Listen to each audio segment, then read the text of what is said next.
So, good morning everyone. I'm Sanjay Kumar Gupta, Assistant Professor Electrical Engineering. Also, I'm working in Training and Placement Department. So, today we will discuss remaining parts of DC machine, and it would be my 12th lecture of Unit 2. Till now, 11 lectures हमने आपका YouTube के official website पे upload हो गया है, जो आप जा करके देख सकते हैं। आइए हम लोग स्टार्ट करते हैं आज का टॉपिक अपना remaining portion of DC machine. So once again आज मेरा पहला क्वेश्चन रहेगा कि ये जो फिगर आप देख रहे हैं जो रोटेट कर रहा है, ये आपका किस चीज़ का फिगर है? आप ये कमेंट बॉक्स में बताएंगे कि जो ये हमारा फिगर है वो आपको बताना है कि ये फिगर में जो दिखाया गया है वो क्या चीज़ है। फिगर में जो भी आप देख रहे हैं इसके बारे में आपको बताना है। So let us start today's topic. Basically हम लोग आते हैं डीसी मशीन के रिमेनिंग पोर्शन को आज हम लोग डिस्कस करेंगे। इसमें हम लोग पहले देखते हैं क्या क्या किए थे और क्या क्या हमारा बचा हुआ है। तो कंस्ट्रक्शन एंड सैलिएंट फीचर, यानी कि साइलेंट फीचर्स की अगर हम बात करेंगे तो ये हमने कर लिया था। उसके बाद टाइप्स ऑफ आर्मेचर वाइंडिंग, ये भी हमने किया था। एक क्या था आपका लैप वाइंडिंग थी और एक जो थी आपकी वेव वाइंडिंग थी। अब ये वेव वाइंडिंग जो थी वो हाई वोल्टेज के लिए थी और लो करंट एप्लीकेशन के लिए। तो वाइसे वर्सा ये जो है हाई करंट के लिए लैप होगी और लो वोल्टेज के लिए हम यूज़ करेंगे लैप के लिए। तो अब हम लोग बात करते हैं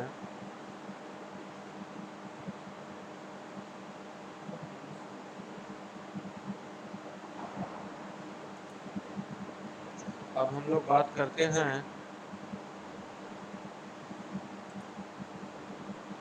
लैप वाइंडिंग में। आपने देखा था क्या हो रहा था, A इक्वल्स टू P, यानी कि P क्या था, पोल्स था, नंबर ऑफ पैरेलल पाथ्स दोनों आपस क्या थे, बराबर थे। और वेव वाइंडिंग में नंबर ऑफ पैरेलल पाथ्स की संख्या हमने क्या आइडेंटिफाई किया था, वो हमने पाया था, उसकी वैल्यू क्या थी हमारी, 2 थी। उसके बाद से आपने देखा था function of commutator. Commutator basically होता क्या था, वंस अगेन मैं बता दे रहा हूँ कि कम्यूटेटर क्या था आपका। ये आपको क्या करता था, आपका जो आर्मेचर में जो एसी उत्पन्न होता था उसको डीसी में कन्वर्ट करता है। एसी को किसमें कन्वर्ट करता है, डीसी में, दैट इज कम्यूटेटर। हम अभी डिटेल में हम लोग डिस्कस करेंगे factors determining induced EMF. Induced EMF का हमने फॉर्मूला देखा था और उसका डिपेंडेंसी को भी डिटेल में डिस्कस किया था। Then factors determining the electromagnetic torque.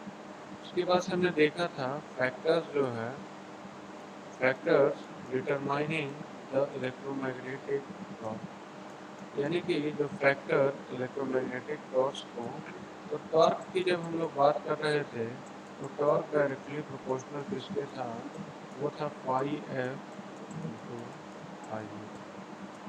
फिर आपने देखा था फाई एफ किसके इक्वल हो गया था, फील्ड के। और जो मोटर जो थी हमारी, अगर जो हम लोग शंट मोटर और सीरीज इन दोनों की अगर जो बात कर रहे थे तो शंट में आपका क्या हो रहा था, फ्लक्स कांस्टेंट हो रहा था, तो इसकी वजह से torque directly proportional to current हो जा रहा था, किस कौन से, आर्मेचर करंट। लेकिन जो सीरीज था हमारा, उसमें सीरीज में करंट सेम होता है।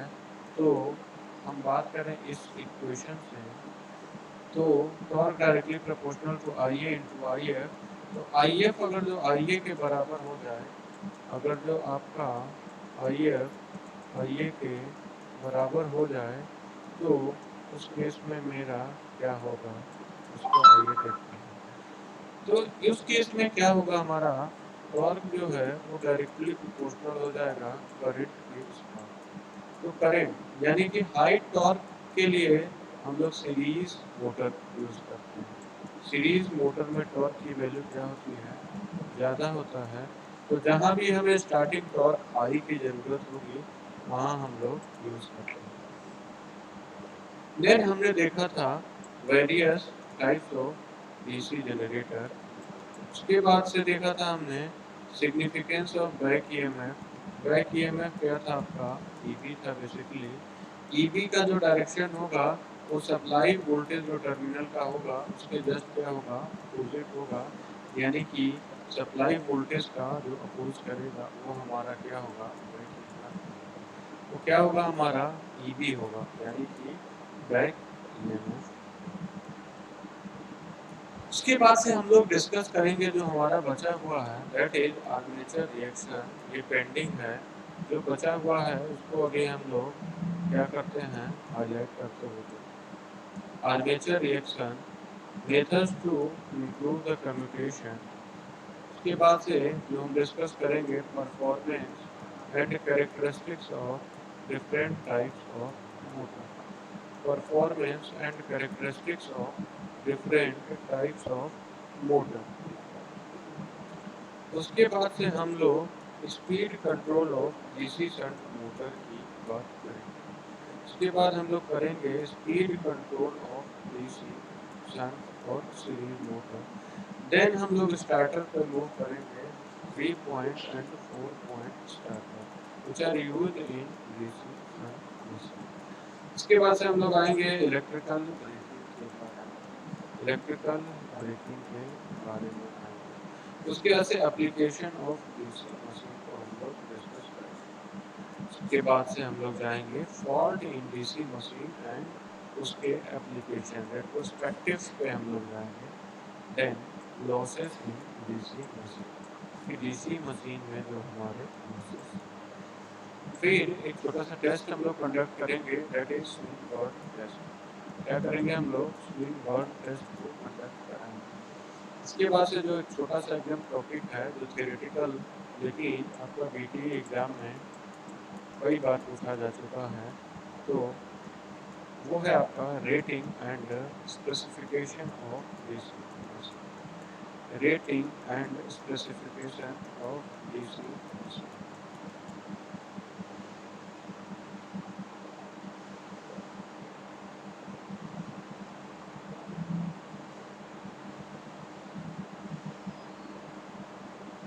तो ये हमारा जनरेटर जो फ्लेमिंग के राइट हैंड रूल पे वर्क करता है। देखिए राइट हैंड पे आपका जनरेटर है और मोटर रहता, क्या होता, फ्लेमिंग के लेफ्ट हैंड रूल पे। देख पा रहे हैं कि जनरेटर है तो मैकेनिकल एनर्जी को कन्वर्ट करेगा इलेक्ट्रिकल एनर्जी।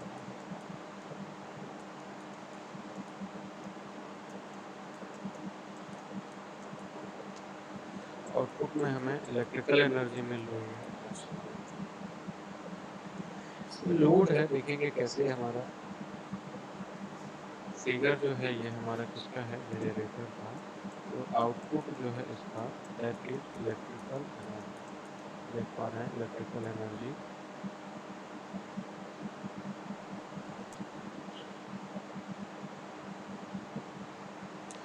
ये आउटपुट मेजरमेंट के लिए अगर जो हम कोई डिवाइस यूज करेंगे तो हम इसके थ्रू देख सकते हैं। अब एक क्विक रिवीजन के फॉर्म में हम लोग चलते हैं डीसी मोटर के बारे में। फोर्स जो था उसका F equals to I G sine theta हमने लिया था। डायरेक्शन ये कंस्ट्रक्शन हमने देखा था कंस्ट्रक्शन में जो है हमारा क्या क्या था, लोड था, आर्मेचर था, फील्ड था, कम्यूटेटर था, पोल था, इनका ब्रीफ डिस्क्रिप्शन था। बैक ईएमएफ का सिग्निफिकेंस था। बैक ईएमएफ का फॉर्मूला एकदम आपको ध्यान में रखना है। ईबी इक्वल्स टू क्या है, N phi Z B N P phi Z upon 68। ये बहुत ही important. EMF EB equals to 10 P I Z upon 60। ये फॉर्मूला आपको एकदम रिमेम्बर करना है।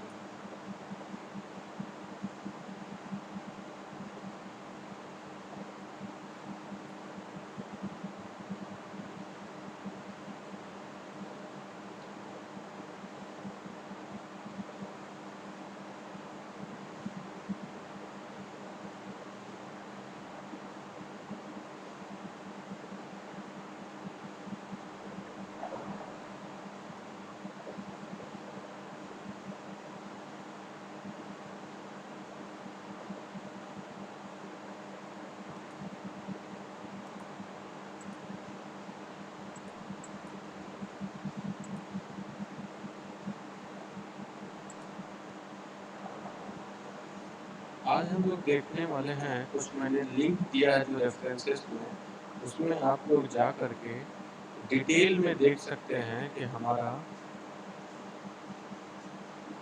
किस तरह से 3D एनिमेशन के थ्रू हम लोग कॉन्सेप्ट को समझ सकते हैं। तो ये जो HTTP वाले जो वेबसाइट्स हैं, जो मैंने रेफरेंसेस दिए हैं, इस पे जा सकते हैं और इसमें देखिए, अगर जो मैं इस रेफरेंस पे अगर जो मैं मूव करता हूँ, क्या आता है, लेट अस सी।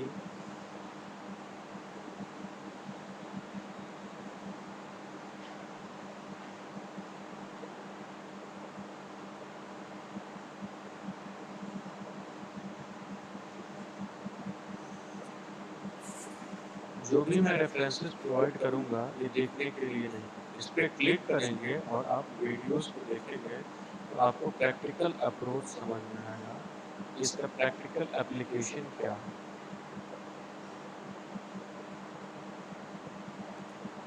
तो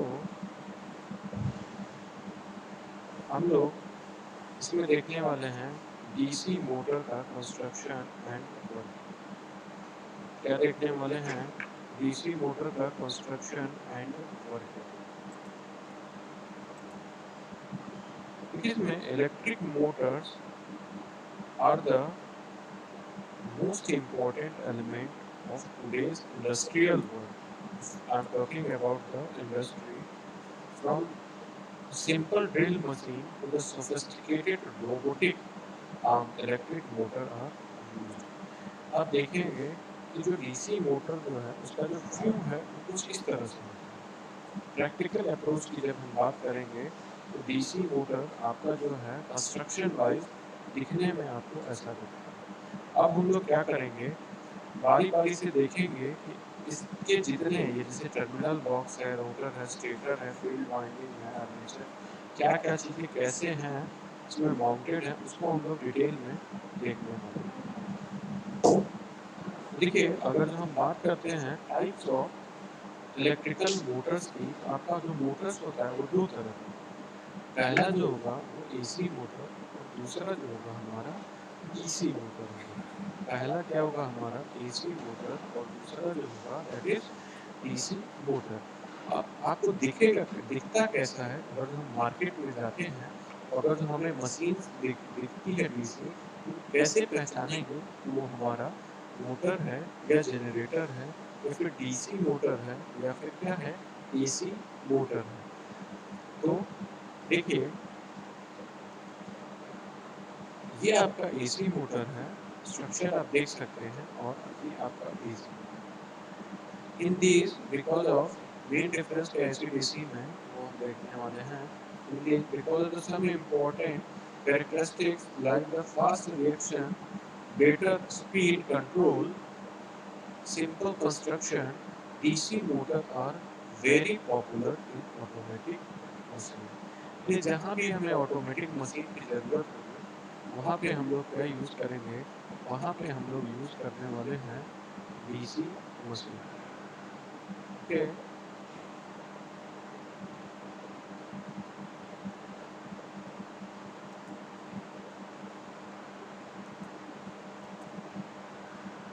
Yes. Now come to the construction, how it looks like when we open all mounted parts in the DC machine. Construction की अगर हम बात करेंगे तो देखिए ये जो पोर्शन है वो आपका स्टेटर है। दैट इज स्टेटर, ये आपका टर्मिनल बॉक्स दिख रहा है and that is the frame. फिर कुछ लोगों का कमेंट आया था कि सर आप बोर्ड पे पढ़ाइए, आप हमें एक चीज बताइए, जैसे मैं ये 3D व्यू आपको मैंने डीसी मशीन का दिखाया, जैसा कि रियल लाइफ में आपको देखने को मिलेगा, तो क्या आप इससे ज़्यादा समझेंगे या बोर्ड पे लेकर के मैं चॉक से लिख दूँगा बोर्ड पे, तो आप कॉपी में बना के आ जाएँगे, उससे कुछ लाभ होगा। इसलिए मैं जैसे जा रहा हूँ, वैसे जाइए। तो आप देख रहे हैं कि ये स्टेटर है, ये आपका फ्रेम है और इस स्टेटर में जो आपका ये है, पोल है आपका, नॉर्थ एंड साउथ पोल्स को हम लोग क्या करते हैं, माउंटेड कर देते हैं। The outer part of motor is generally static, which is known as stator. The outer part of motor is generally static, which is known as stator. Stator consists of frame and it contains pole shoes which are projected inward. तो आप देख पा रहे हैं stator का ये आपका बाहरी वाला फ्रेम हो गया एंड इट कंटेन्स पोल। ये जो पोर्शन दिख रहा है दैट इज पोल। ये north pole south pole, north pole south pole, इस तरह से आप देख पा रहे हैं कि कंस्ट्रक्शन हमारा होता है। अब हम लोग आते हैं कंस्ट्रक्शन, अगर जो कोर की बात करेंगे, ये हमारा कोर है। ये कोर क्या है, हमारी वाइंडिंग्स है। आप देख सकते हैं कि कैसे इसका स्ट्रक्चर हम लोग क्रिएट करते हैं। Core of these poles are made of silicon steel on which insulated copper wire is wound to make winding।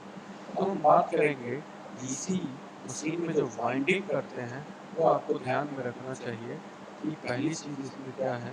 Core of this pole are made from silicon steel on which insulated copper wire is wound to make windings.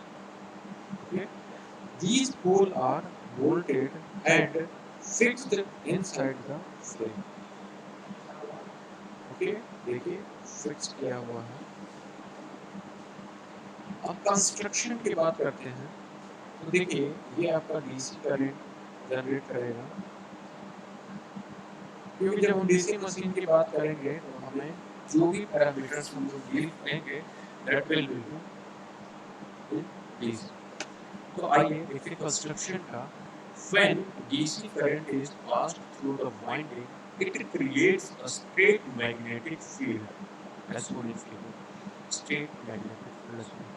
There are two types of pole in the DC machine. आपका एक main pole होगा, main pole, main field pole and inter pole, main field pole and आपके inter poles.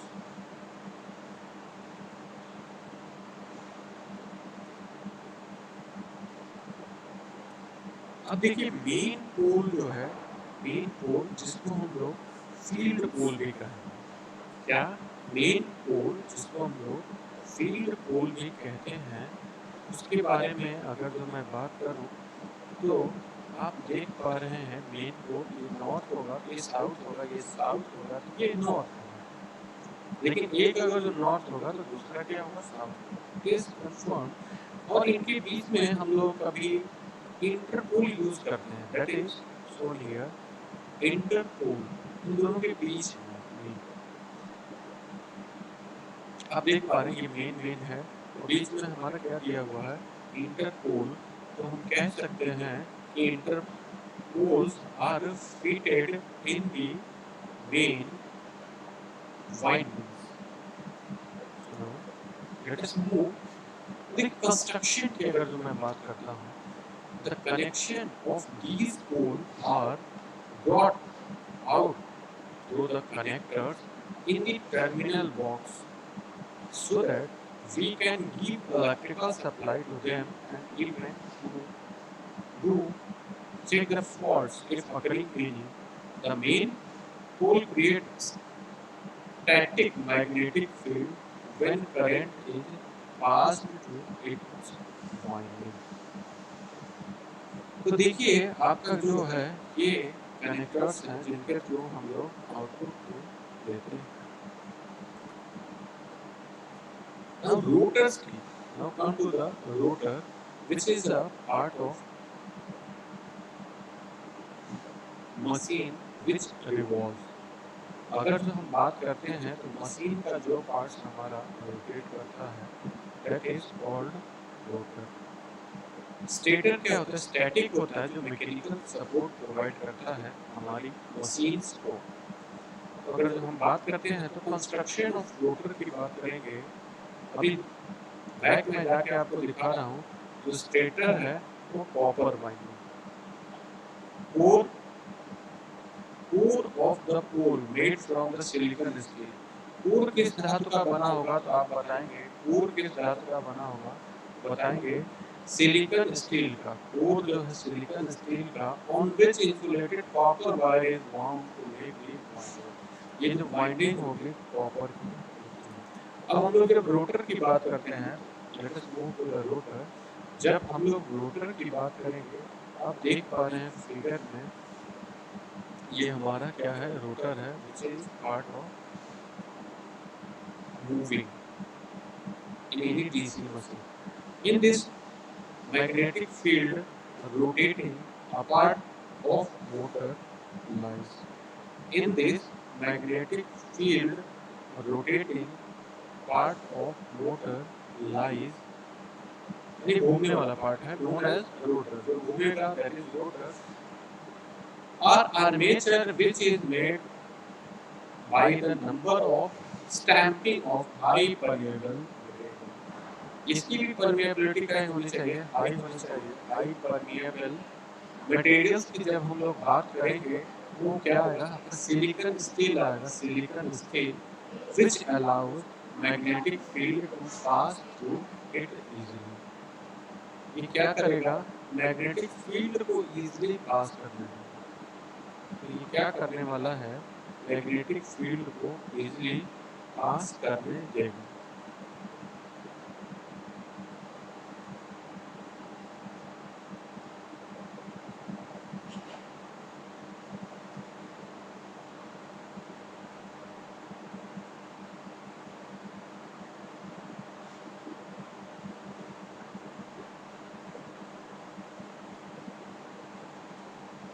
Yes. So now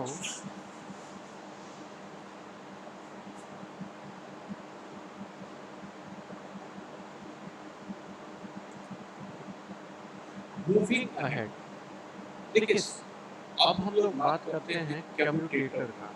ये that is the commutator segment. और मैंने बताया था commutator आपको आपका क्या करेगा? डीसी को कन्वर्ट करेगा, नहीं सॉरी एसी को कन्वर्ट करेगा डीसी फॉर्म। क्योंकि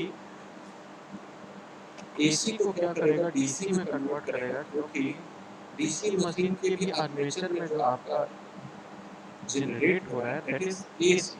उसको एसी को डीसी में कन्वर्ट करने के लिए हम लोग यूज करेंगे कम्यूटेटर। अब क्या होता है कंस्ट्रक्शन की अगर हम लोग बात करते हैं तो ये देखिए आपका दिया है, slots are cut on the outer periphery of the rotor और we can say armature which receive coil winding made up of copper conductor.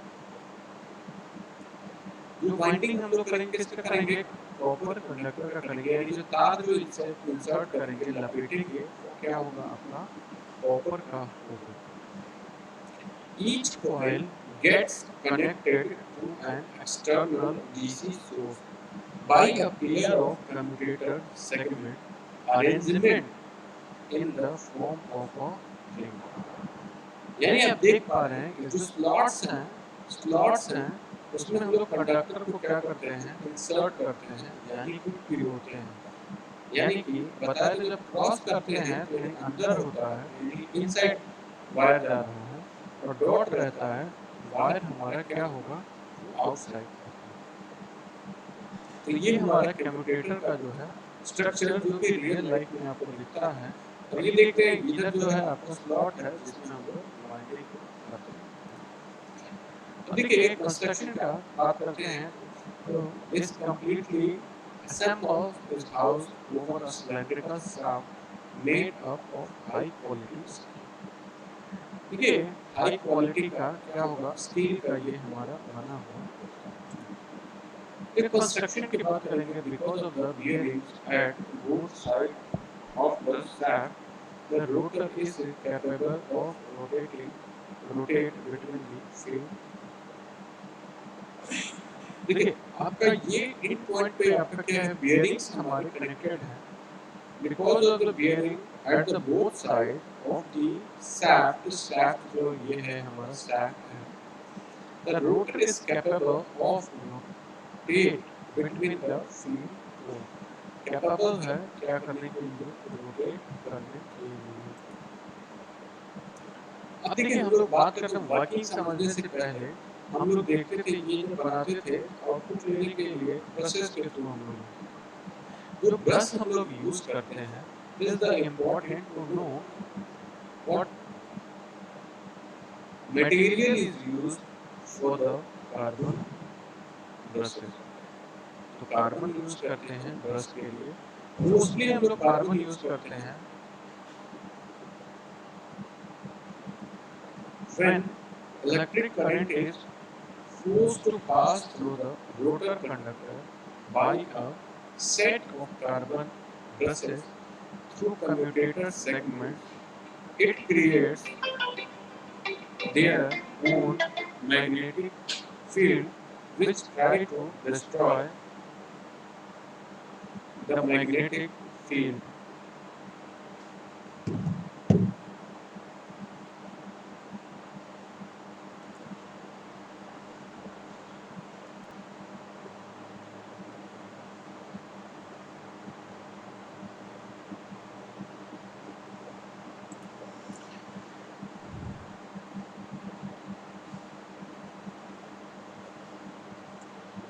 Now, due to interaction between the two magnetic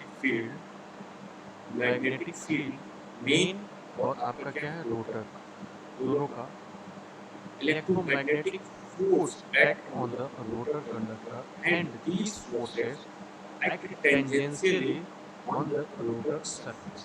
यानी कि rotor surface पे कैसे work करेंगे, tangentially करेंगे, ठीक है। therefore a torque is produced at the rotor shaft and the rotor rotates and direction of rotation is obtained in case of motor swaying left hand। यानी कि डायरेक्शन ऑफ रोटेशन जो है हम लोग इसके थ्रू फ्लेमिंग के left hand rule के through identify करेंगे। अब देखते हैं इसमें, to understand the process more easily let us take an example of simple loop. Let us take a example of single loop having set of its own commutator segment। ये आपका main field, ये north पोल है, ये south है, that's why magnetic field line इधर से।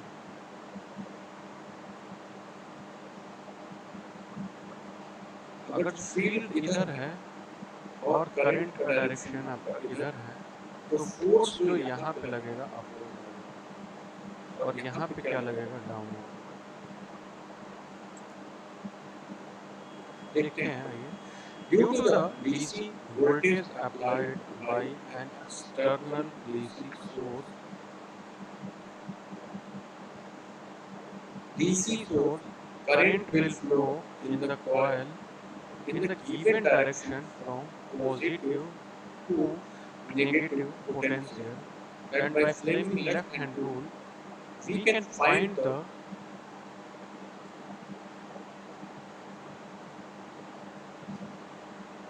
direction. By the flaming left hand rule, we can find that this side of coil receive force in upward direction and this side will receive downward.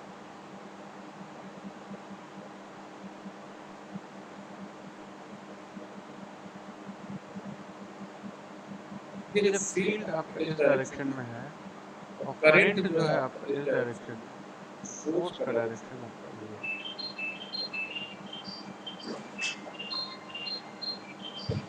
During the rotation of loop, you can find that the commutator segment comes in contact with the brushes of the opposite polarity one by one. इसमें देख रहे हैं कि during the rotation, जब आपका ये जब rotate करेगा, you can find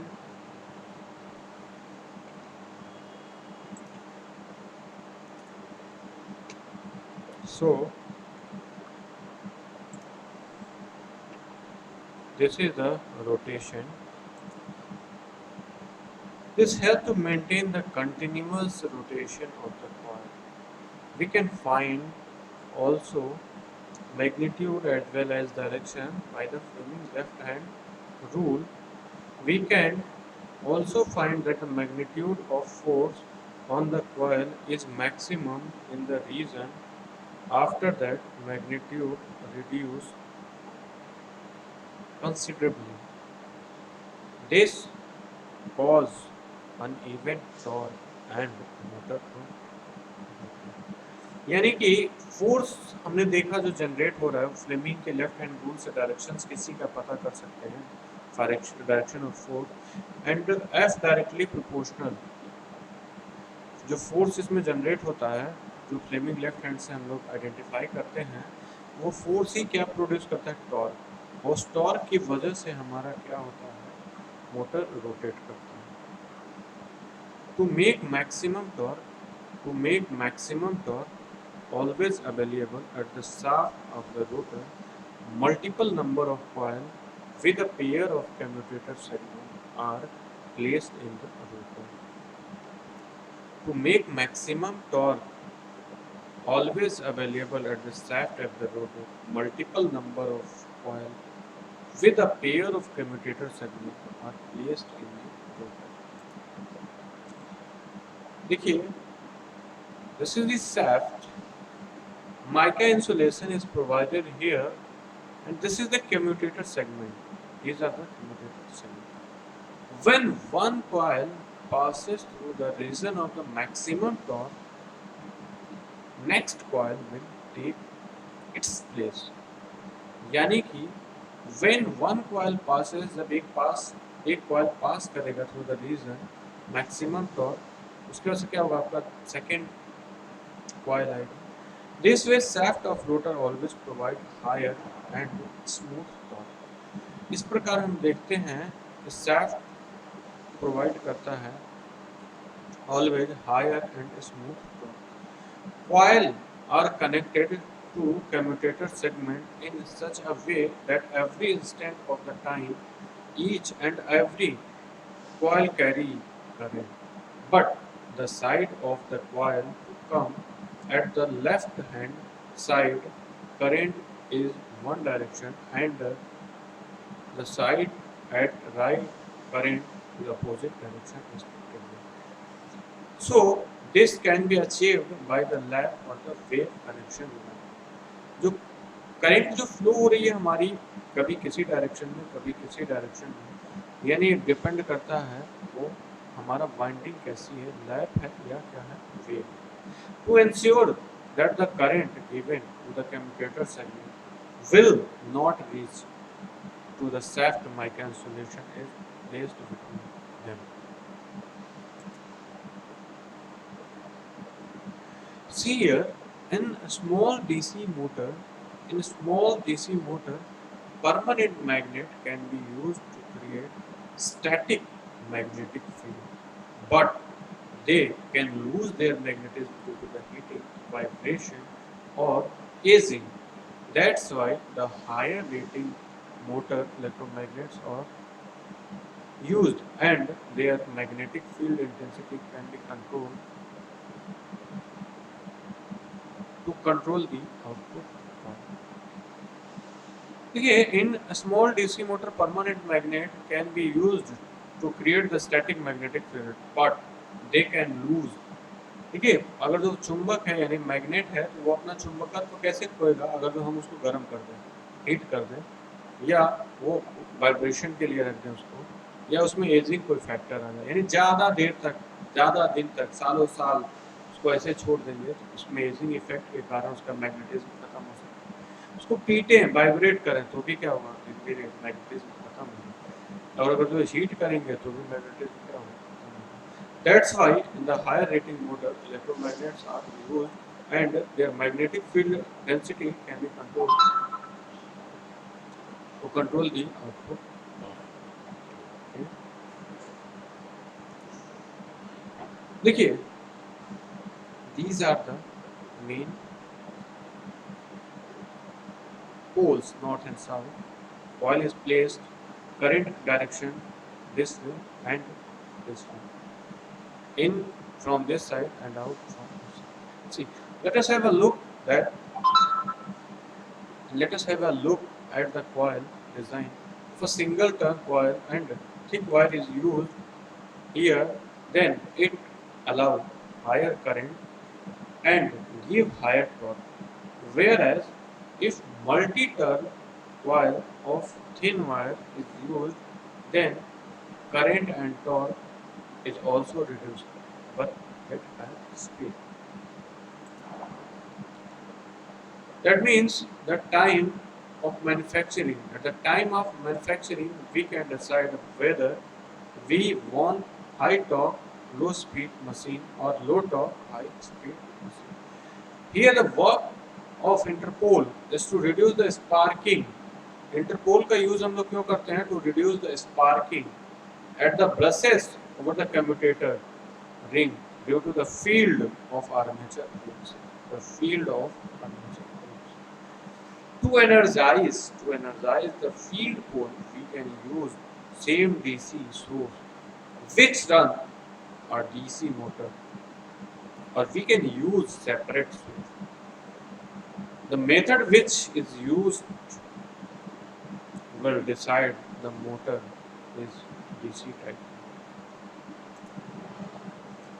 At last, the terminal are brought out through the terminal box. Through the terminal box, this one, this. At last, all terminals are brought out through the terminal box, जिससे हम लोग connections को करते हैं wire के through. देखिए, end cover, these are the end cover are fixed from the both side. End cover are fixed from the both side with holes bearing at both ends and the side.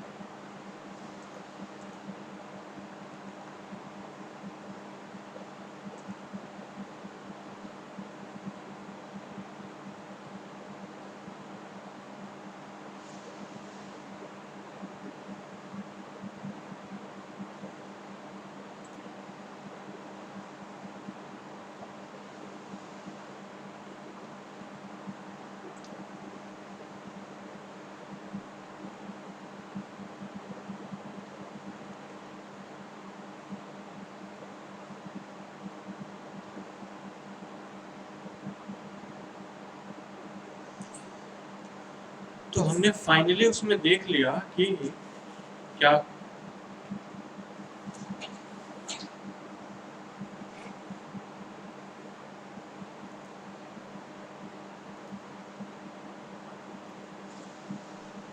Types of DC motor BT में बहुत ही important topic है.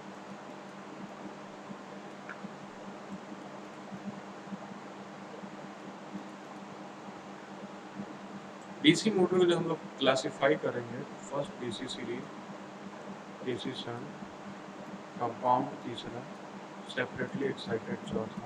Compound को हम लोग short shunt और long shunt में तोड़ते हैं।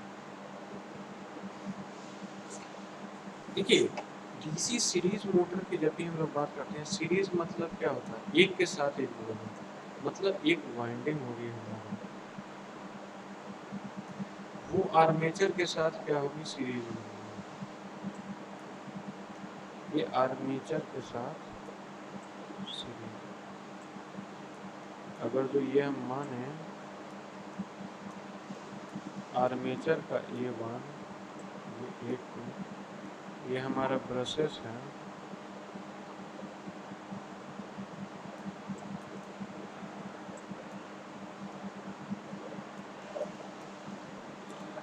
और ये जो है चूंकि आर्मेचर, ये क्या है?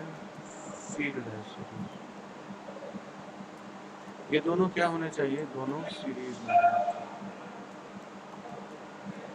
जब शंट मोटर की हम लोग बात करेंगे, ये आर्मेचर क्या होगा? पैरेलल होगा। आर्मेचर आपका क्या होगा? पैरेलल में होगा आगे से।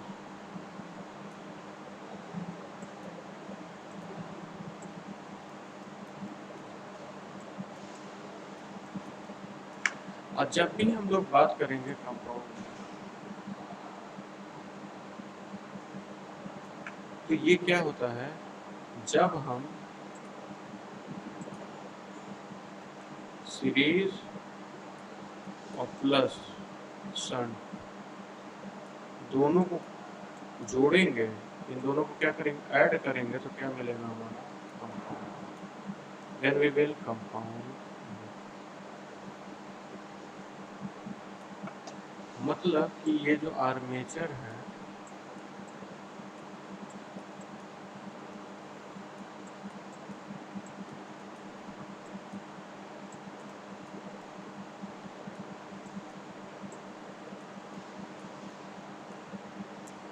इसके सीरीज में तो वाइंडिंग रहेगा यार,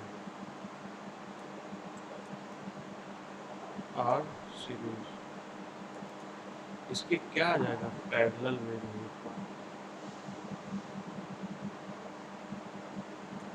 तो इसको हम लोग क्या बोलेंगे? कंपाउंड। सेपरेटली में तो बाहर से एक्साइटेशन क्या करेंगे? DC excitation. जो एक्साइटेशन हम लोग देते हैं किस फॉर्म में देते हैं? डीसी।